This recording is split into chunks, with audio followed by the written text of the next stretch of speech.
Hi friends, કેમ છો? તમને બધાને મારા જેમ બે. આજે હું બનાવવાની છું બ્રેડ પકોડા. તો એની માટે મેં બટાકા લઈ લીધા છે.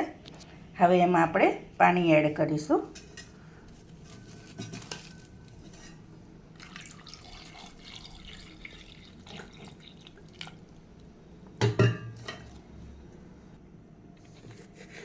હવે 1 ચમચી જેટલું મીઠું એડ કરી દઈશું. થોડુંક એ કરીશું, પછી બીજું મસાલામાં કરીશું. હવે કુકરને મૂકી દીધું છે. હવે મીડિયમ તાપે આપણે 5-6 વિસલ વગાડી લઈશું. હવે કુકર થાય ત્યાં સુધી આપણે એમાં ચોપડવાની ચટણી બનાવી લઈશું. તો હવે મેં ધાણા ધોઈ લીધા છે, તો આપણે એને એડ કરી દઈશું. આવી રીતે દાંડી હાથે જ લેવાના ધાણાને.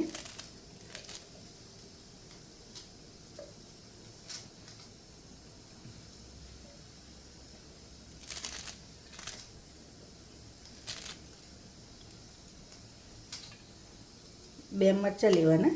મરચાંને તમારા ટેસ્ટ મુજબ તમને તીખું ગમે તો તીખું, નહીં તો તમે થોડુંક મોરું પણ રાખી શકો. આ લસણની કળી છે 4-5, એ એડ કરી દઈશું.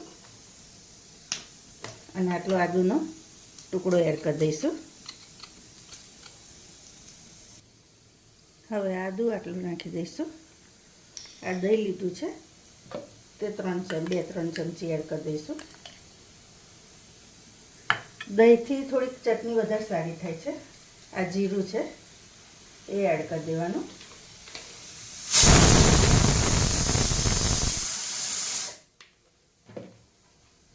અને ખાંડ છે. ખાંડ એ તમે તમારા ટેસ્ટ મુજબ ગળ્યું ગમે તો ગળ્યું એવી રીતે એડ કરવાનું.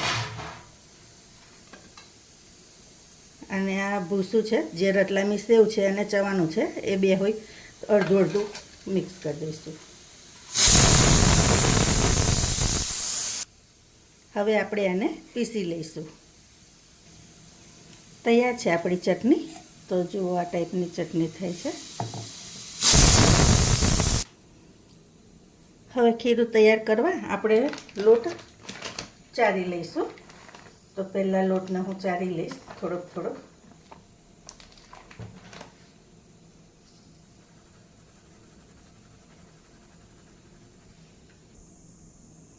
હવે આમાં થોડુંક મીઠું એડ કરીશું.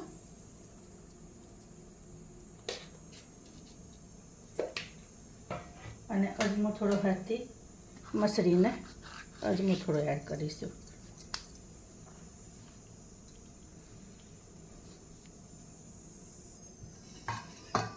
હવે થોડું પાણી રેડી અને એનું ખીરું તૈયાર કરી દઈશું.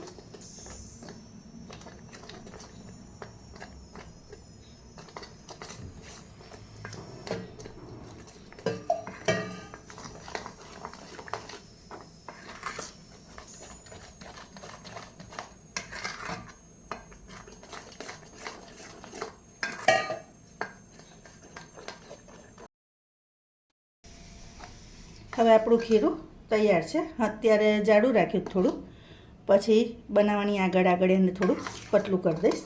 હવે એને 10 મિનિટ આપણે રેસ્ટ આપીશું. ત્યાં સુધી બટાકાનો માવો રેડી કરી લઈશું.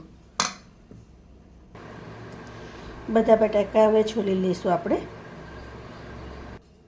બટાકા બધા છોલાઈ ગયા છે. હવે એને આપણે આનાથી સ્મેશ કરી લઈશું બધા બટાકાને.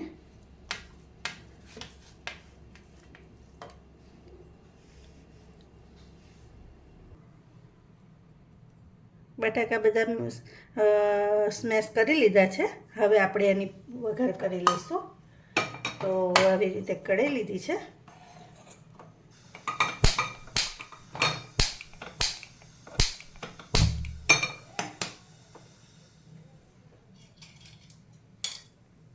એમાં એક પરાઈ તેલ રેડી દેવાનું.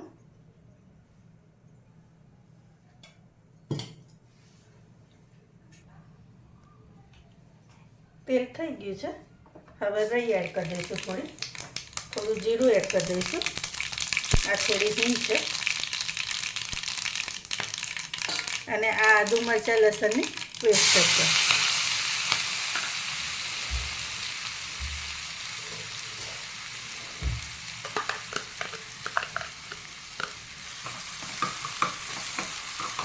આ હલકી હલકી થાય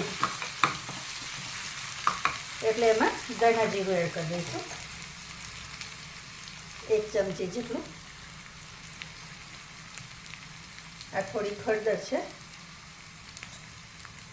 લીલું મરચું નાખ્યું છે એટલે તીખું મરચું તમારે એડ કરવું હોય તો કરવાનું, બાકી સ્કીપ કરવાનું. હું થોડુંક એડ કરું છું.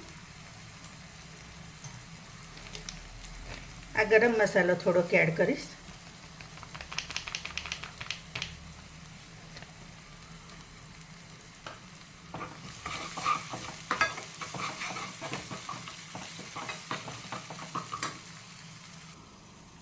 આ જે બટાકાનું માવું છે એમાં જે પેલો મસાલો તૈયાર કર્યો તો આપણે એડ કરી દેવાનું અને બરાબર હવે એને મિક્સ કરી લઈશું.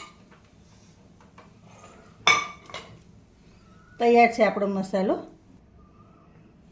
હવે મસાલાને હું હાથથી મિક્સ કરી દઈશ બરાબર. આમાં હજુ ખટાશ અને ગળપણ એડ કરવાની છે, પણ થોડીક વાર રહીને કરીશું. હું ગળપણ નહીં એડ કરું, તમારે કરવું હોય તો કરવાનું. તો તૈયાર છે આપણો આ મસાલો. હવે આમાં હજી થોડો ગરમ છે મસાલો, થોડોક ઠંડો થાય પછી અંદર હું ગળપણને ખટાશ એડ કરીશ થોડી. સોરી, ગળપણ નહીં, ખટાશ એકલી. હવે હું ખટાશ એડ કરી દઈશ. તો આ આમચૂર પાવડર છે, તમે જોઈ શકો છો. તો એ હું થોડુંક એડ કરીશ. મને મીઠું પણ ઓછું લાગ્યું છે એટલે હું મીઠું પણ ફરી એડ કરીશ.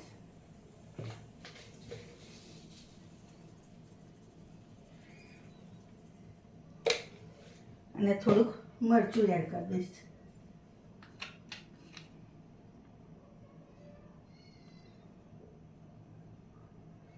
કારણ કે બ્રેડ વડા હંમેશા થોડાક તીખા હોય ને તો જ મજા આવે, મોરા નથી સારા લાગતા. તો જો ફ્રેન્ડ્સ, આવી રીતે બ્રેડ લઈ લીધી છે. આ જે ગ્રીન ચટણી બનાવી હતી એ પહેલાં આપણે એડ કરી દેવાની.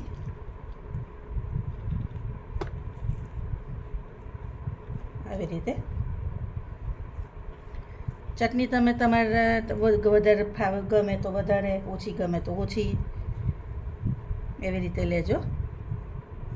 પણ આ ચટણી થોડીક વધારે હશે તો વધારે ટેસ્ટ આવશે, એટલે હું વધારે લઉં છું.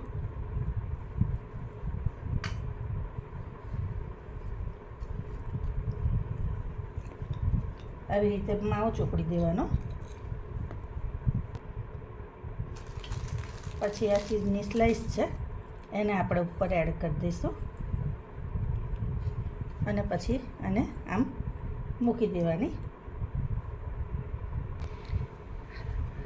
અને પછી આમ કરી અને આપણે એને કટ કરી લેવાની.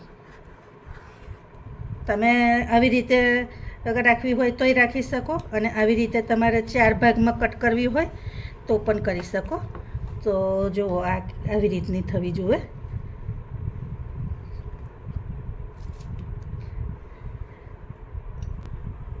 જો ફ્રેન્ડ્સ, મેં આટલી બનાવી દીધી છે.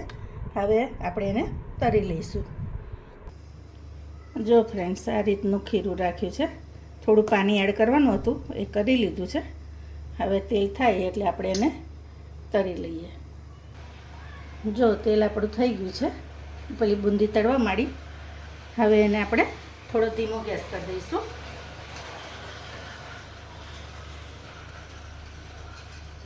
અને આવી રીતે અંદર એડ કરી દઈશું.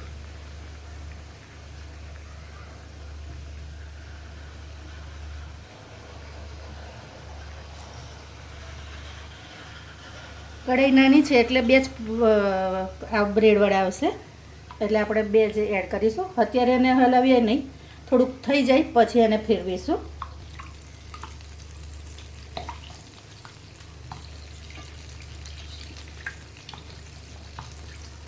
જો તમે જોઈ શકો છો.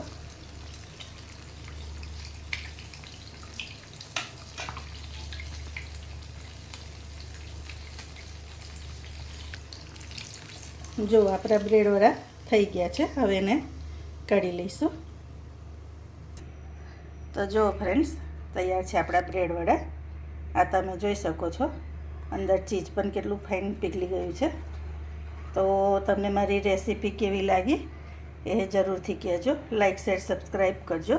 Thank you.